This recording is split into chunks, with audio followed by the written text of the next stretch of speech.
Hello students, स्वागत है आप सभी का आपके अपने यूट्यूब चैनल इजी गेम पर।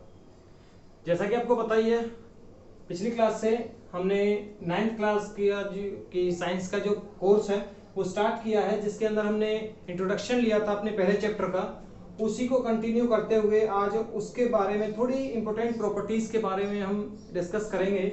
तो अभी तक अगर आपने इस चैनल को सब्सक्राइब नहीं किया है तो चैनल को सब्सक्राइब करें, वीडियो को लाइक एंड शेयर जरूर करें। चलिए बात करते हैं। देखिए, पिछली वीडियो के अंदर हमने सॉलिड लिक्विड गैस के बीच में थोड़ा सा डिफरेंस पढ़ा था, और आज की वीडियो के अंदर एक बहुत ही ज्यादा इंपॉर्टेंट पोर्शन है जिसे टेम्परेचर बोला जाता है। देखेंगे कैसे इसका इफेक्ट पड़ता है मैटर के स्टेट्स के ऊपर। सबसे पहले बात यह आती है निकल के कि टेम्परेचर होता क्या है, टेम्परेचर कहते किसको हैं। वास्तव में अगर आपसे नॉर्मली पूछा जाता है कि टेम्परेचर किसे कहते हैं, बहुत से जो लोग हैं सिंपली जवाब दे देते हैं भाई तापमान को बोलते हैं। लेकिन तापमान हम किसको कहेंगे? तापमान का मतलब क्या होता है? तापमान का मतलब होता है डिग्री ऑफ हीट।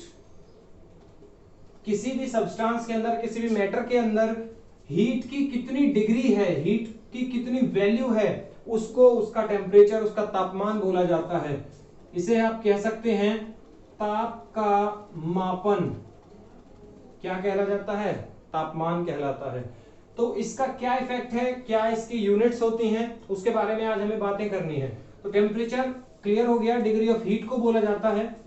तो इससे आगे बात आती है कि भाई टेम्परेचर की एसआई यूनिट क्या है। एसआई यूनिट का मतलब ऐसी यूनिट जो स्टैंडर्ड इंटरनेशनल यूनिट है, जो सभी जगह पर एक ही काउंट की जाती है, वो क्या है? वो है केल्विन।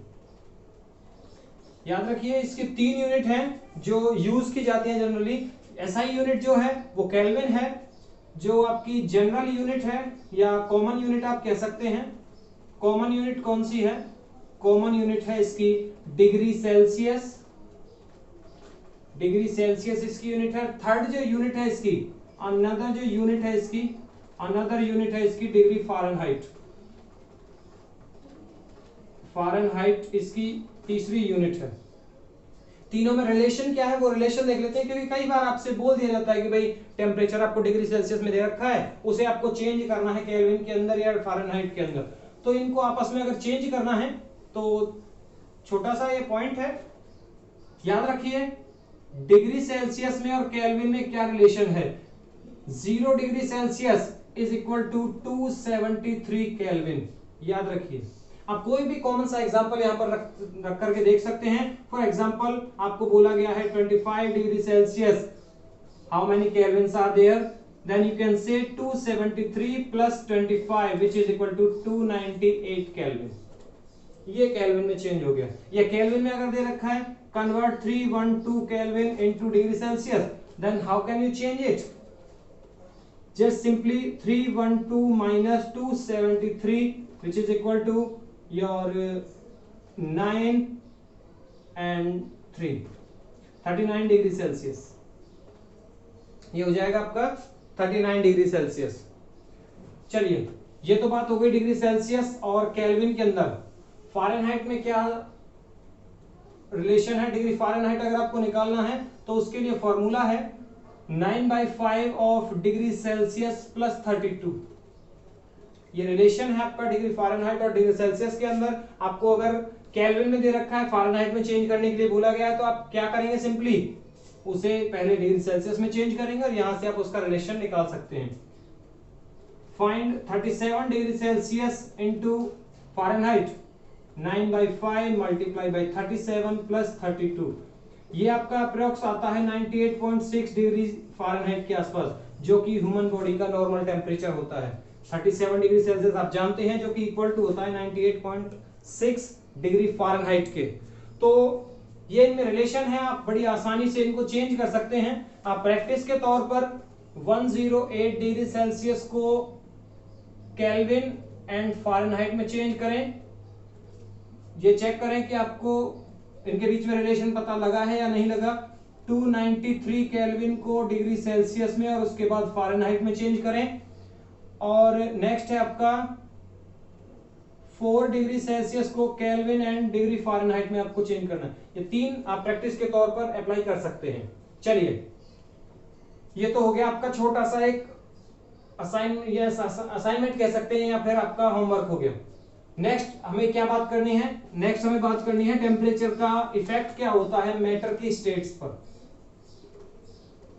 स्टेट्स ऑफ मैटर पर क्या इफेक्ट पड़ता है टेम्परेचर का? तो सबसे पहले हमें बात करनी है, देखिए जैसा आप जानते हैं 3 स्टेट होती हैं, सॉलिड, लिक्विड एंड गैस। तो इन तीनों को एक दूसरे में चेंज किया जा सकता है बाय चेंजिंग देयर टेम्परेचर। इनके टेम्परेचर को चेंज करके इनको एक दूसरे में कन्वर्ट किया जा सकता है, चेंज किया जा सकता है। कैसे? अगर आपको सॉलिड को लिक्विड में चेंज करना है, then what you have to do? You have to heat it, you have to raise its temperature. If you just want to change a liquid into a gas, then what you have to do? आपको liquid को अगर gas में change करना है तो आप क्या करेंगे? उसे एक्सट्रीम हीट करेंगे, या फिर ये कह सकते हैं आप उसके बॉइलिंग पॉइंट तक आप उसे गर्म करेंगे। बॉइलिंग पॉइंट क्या होता है? वो टेम्परेचर जहां से कोई भी लिक्विड बॉयल होना स्टार्ट कर दे। बॉयल का मतलब होता है जहां से उसके वेपर्स बनने शुरू हो जाएं, और ये जो प्रोसेस है वेपर्स बनने की, इसी को बोला जाता है इवेपोरेशन। और याद रखिए, इवेपोरेशन ऑलवेज कॉजेज कूलनेस की फीलिंग आती है जहां पे भी इवेपोरेशन होगी। याद रखिए, अब जब भी हमें पसीना आता है वहां पे इवेपोरेशन की प्रोसेस हो रही होती है, और उसी टाइम पे अगर हमें थोड़ी बहुत भी हवा लगती है, एयर अगर फील होती है वहां पर, तो हमें ठंडक का एहसास क्यों होता है? इवेपोरेशन की वजह से। इससे रिलेटेड बहुत सारे क्वेश्चंस आपके एनसीईआरटी के अंदर दिए गए हैं। तो ये तो प्रोसेस हो गई कि आपको अगर सॉलिड से लिक्विड में जाना है। इस प्रोसेस को बोला जाता है मेल्ट होना, मेल्टिंग।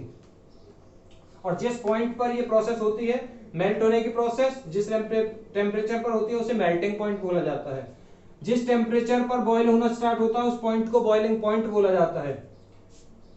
तो ये तो प्रोसेस हो गई अगर हम एक डायरेक्शन में जा रहे हैं। अगर हम वापस जा रहे हैं, गैस को लिक्विड में चेंज करना है, तो हम क्या कर रहे हैं?